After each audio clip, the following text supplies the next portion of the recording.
Breaking news చూస్తున్నాం. Assembly ఎన్నికల్లో పోటీపై మంత్రి నారా లోకేష్ స్పష్టత ఇచ్చారు. గుంటూరు జిల్లా మంగళగిరి నుంచి పోటీ చేస్తున్నట్లు ప్రకటించారు ఆయన.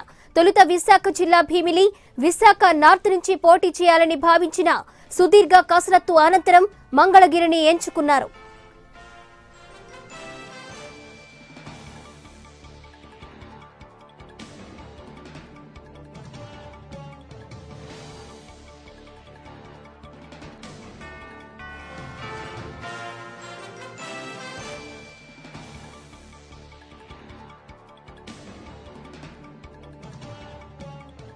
అసెంబ్లీ ఎన్నికల్లో పోటీపై మంత్రి నారా లోకేష్ స్పష్టత ఇచ్చారు. గుంటూరు జిల్లా మంగళగిరి నుంచి పోటీ చేస్తున్నట్లు ప్రకటించారు ఆయన. తొలుత విశాఖ జిల్లా భీమిలి, విశాఖ నార్త్ నుంచి పోటీ చేయాలని భావించిన సుదీర్ఘ కసరత్తు అనంతరం మంగళగిరిని ఎంచుకున్నారు.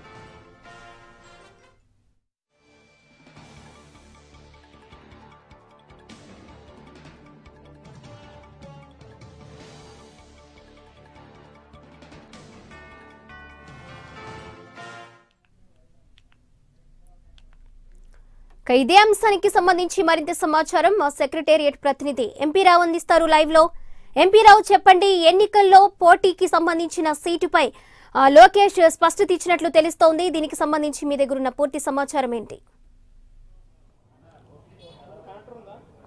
టీడీపీ అధినేత ముఖ్యమంత్రి చంద్రబాబు నాయుడు కుమారుడు మంత్రి నారా లోకేష్ ఈసారి ఎక్కడి నుంచి ప్రత్యక్ష ఎన్నికల్లోకి బరిలోకి దిగుతారు అనే ఉత్కంఠకు తెరపడింది. ముందుగా ఆయన రాయలసీమ ప్రాంతం నుంచి అని కాసేపు అనుకున్నారు. ఆ తర్వాత విశాఖ ఉత్తరాంధ్ర నుంచి, విశాఖ జిల్లా నుంచి బరిలోకి దిగుతున్నారు. విశాఖపట్నం జిల్లా భీమిలి నుంచి లేదంటే విశాఖ నార్త్ అసెంబ్లీ స్థానం నుంచి బరిలోకి దిగుతారు అని చెప్పి కూడా ప్రచారం జరిగింది. దీనికి సంబంధించి అనేక సమీకరణాలు బేరీజు వేసుకున్న తర్వాత తన కుమారుడు లోకేష్ను రాజధాని ప్రాంతం గుంటూరు జిల్లా మంగళగిరి నుంచి బరిలోకి దించాలని చెప్పి సీఎం చంద్రబాబు నాయుడు నిర్ణయించారు. దీనికి సంబంధించి కొద్దిసేపటి క్రితమే ఆయన స్పష్టత కూడా ఇచ్చారు. అధినేత స్పష్టత ఇవ్వడంతో ఇక మంగళగిరి స్థానం నుంచే లోకేష్ బరిలోకి దిగుతున్నారు. అయితే ముందుగా భీమిలి స్థానం నుంచి అనుకున్నారు. భీమిలి స్థానము లేదంటే విశాఖ నార్త్ నుంచి లోకేష్ బరిలోకి దిగుతారని చెప్పి అనుకున్నారు. అయితే అనేక సమీకరణాలు, రాజకీయ సమీకరణాలు కానీ, కుల సమీకరణాలు కానీ, అవతల వైపు ప్రత్యర్థి పార్టీ నుంచి, వైసీపీ నుంచి కానీ, జనసేన నుంచి కానీ ఎవరైతే పోటీలోకి దిగుతున్నారో అటువంటి అభ్యర్థుల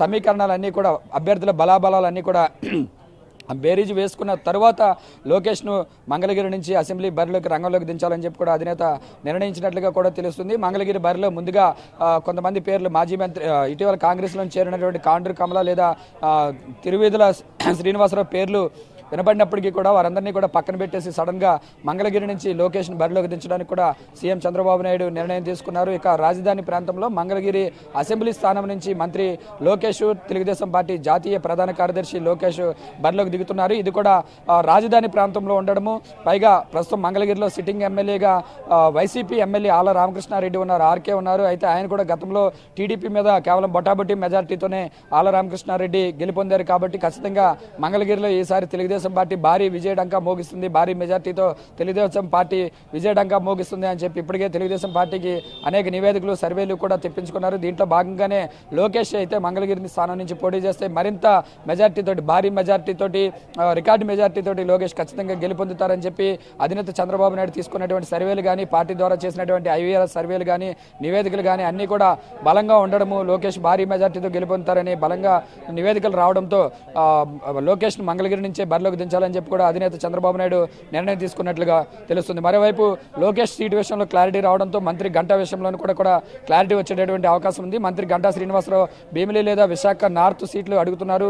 లోకేష్ మొదట భీమిలి అనుకున్నారు, ఆ తర్వాత విశాఖ నార్త్ నుంచి పోటీ చేస్తారని నిన్న కూడా ప్రచారం జరిగింది. దీంతో లోకేష్ విశాఖ నార్త్కి వెళ్తే మంత్రి గంటా శ్రీనివాసరావు పరిస్థితి ఏంటి అనే అయోమయం కూడా ఏర్పడింది. సో ఈ నేపథ్యంలో ఈ రోజు మరి లోకేష్ మంగళగిరి నుంచి పోటీలోకి దిగుతూ ఉండడంతో అటు మంత్రి గంటా శ్రీనివాసరావు కూడా లైన్ క్లియర్ అయిపోయిందని చెప్పుకోవచ్చు. దాదాపుగా మంత్రి గంటా శ్రీనివాసరావు విశాఖ నార్త్ నుంచే బరిలోకి దిగేటటువంటి అవకాశాలు కూడా ఎక్కువగా కనిపిస్తున్నాయి. సో గంటా శ్రీనివాసరావు విషయం పక్కన పెడితే లోకేష్ నేరుగా ప్రత్యక్ష రాజకీయాల్లోకి రావడము, మంగళగిరి స్థానం అది కూడా అమరావతి రాజధానిలో ఉన్నటువంటి నియోజకవర్గం నుంచి పోటీలోకి దిగడం అనేది ప్రత్యేకంగా చెప్పుకోవచ్చు. ఎందుకంటే గతంలో లోకేష్ ప్రస్తుతం ఎమ్మెల్యేగా ప్రస్తుతం మంత్రిగా ఉన్నప్పటికీ కూడా ఆయన ఎమ్మెల్సీ కోటలో మంత్రి పదవి తీసుకున్నారు. 3 ఏళ్లుగా ఆయన మంత్రి 2017లో జరిగినటువంటి మంత్రివర్గ విస్తరణలో భాగంగా ఆయనకు మంత్రి పదవి ఐటీ శాఖ మంత్రి కూడా ఇచ్చారు. ఐటీ శాఖతో పాటుగా Panchayati Raj and rural development department శాఖను కూడా అప్పగించి ఆయనకు బాధ్యతలు పెంచారు. ఆ శాఖలో చాలా సమర్థవంతంగా లోకేష్ పనిచేశారు. పిఆర్ అండ్ ఆర్డీతో పాటుగా ఐటీ డిపార్ట్మెంట్లో అనేక సంస్కరణలు తీసుకొచ్చి 2 శాఖలను కూడా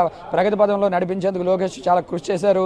ఈ నేపథ్యంలోనే ఆయనకు మంచి పేరు కూడా తెచ్చుకున్నారు. ప్రజల్లో కూడా మంచి పేరు ఉంది కాబట్టి ఆయన ఖచ్చితంగా ఈసారి ప్రత్యక్ష ఎన్నికల్లో పోటీ చేయడం ద్వారా ఏ స్థానంలోనూ లేనంత భారీ మెజార్టీతో గెలుపొందుతారని మొదటి నుంచి కూడా తెలుగుదేశం పార్టీ కానీ అధినేత చంద్రబాబు నాయుడు కానీ భావిస్తూ వస్తున్నారు. దాంట్లో భాగంగానే పలు అసెంబ్లీ సీట్లలో లోకేష్ను రంగంలోకి దించాలని అనుకున్నప్పటికీ కూడా మొత్తం అన్ని సమీకరణాలను కూడా బేరీజ్ వేసుకున్న తర్వాత రాయలసీమ నుంచి అలాగే అధినేత చంద్రబాబు నాయుడు చిత్తూరు జిల్లా కుప్పం నుంచి బరిలోకి దిగుతున్నారు. కాబట్టి ఉత్తరాంధ్రలో విశాఖ లేదా శ్రీకాకుళం నుంచి లోకేష్ను బరిలోకి దించితే ఉత్తరాంధ్రలో కూడా పార్టీ అన్ని స్థానాల్లోనూ కూడా గెలుపొందే అవకాశం ఉంటుందనే ఉద్దేశంలో భాగంగా ముందుగా ఉత్తరాంధ్ర ప్రపోజల్స్ అనుకున్నారు. నిన్న మొన్నటి వరకు కూడా భీమిలి లేదా విశాఖ నార్త్ నుంచి లోకేష్ పోటీలో దిగుతున్నారని అనుకున్నారు. చివరిగా ఈరోజు నిన్న సాయంత్రం నుంచి కూడా మంగళగిరి స్థానం మీద అనేక మార్లు చర్చలు జరుపుతున్నారు. ఆశావాహులతో కానీ అక్కడ ఉన్నటువంటి పార్టీ నేతలతో కానీ పలు దఫాలుగా మంత్రులు యనమల రామకృష్ణుడు, సుజనా చౌదరి వీరంతా కూడా చర్చలు జరిపిన తర్వాత పార్టీ పరిస్థితి, రాజకీయ సమీకరణాలు, కుల సమీకరణాలు అన్నీ కూడా అంచనా వేసుకున్న తర్వాత ఖచ్చితంగా మంగళగిరి స్థానంలో టీడీపీ జెండా ఎగురవేస్తాం, అది కూడా ఏదో 1000-2000 మెజార్టీతో కాకుండా దాదాపుగా లక్షల సుమారు 60-70 వేల మెజార్టీతోటి ఖచ్చితంగా లోకేష్ గెలిచి తీరుతాడు అని చెప్పి సర్వే నివేదికలన్నీ కూడా పాజిటివ్గా రావడం ఇక లోకేష్ను మంగళగిరి స్థానం నుంచే బరిలోకి దించాలని చెప్పి కూడా అధినేత నిర్ణయం తీసుకున్నారు. రాజధానిలో ఉండడం వల్ల రాజధాని సీట్లో లోకేష్ పాగా వేయడం వల్ల టీడీపీ పాగా వేయడం, అందులోనూ లోకేష్ ఇక్కడి నుంచి రాజధానిలో బరిలో ఉండడం వల్ల ఖచ్చితంగా టీడీపీకి చాలా ప్లస్ అవుతుంది. అది ఒక రాజధానిలోనే కాకుండా రాష్ట్ర వ్యాప్తంగా టీడీపీకి మంచి అనుకూల పవనాలు వేస్తాయని చెప్పి కూడా అధినేత భావించినట్లుగా తెలుస్తుంది. దీంట్లో భాగంగానే లోకేష్ను మంగళగిరి స్థానం నుంచి బరిలోకి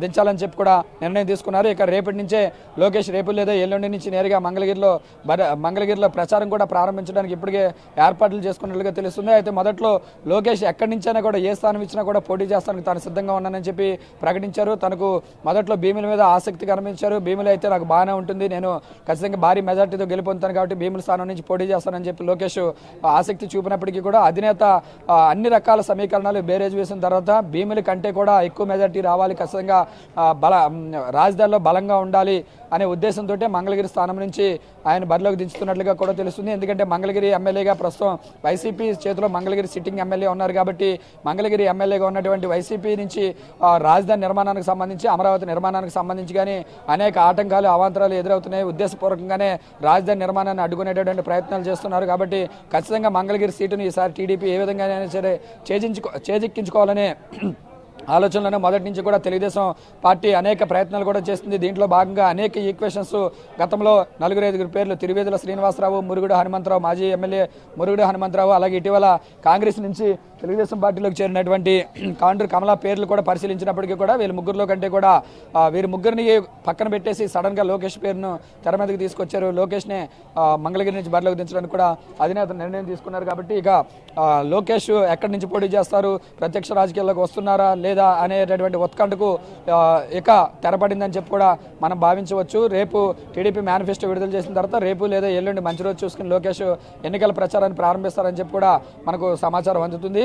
మొత్తానికైతే ఈ లోకేష్ కు లైన్ క్లియర్ అవడంతో విశాఖపట్నం జిల్లాలో ఉన్నటువంటి పలు పెండింగ్ స్థానాలకు కూడా అభ్యర్థులు ఖరారు అయిపోయేటువంటి అవకాశం కూడా కనిపిస్తుంది. అధిష్టానం మీద అసంతృప్తితో ఉన్నటువంటి గంటా శ్రీనివాసరావు కూడా ఎంపీరావు సీఎం నివాసంలో మరి కాసేపట్లో టీడీపీ మేనిఫెస్టో కమిటీ సమావేశం కానున్నట్లు తెలుస్తోంది.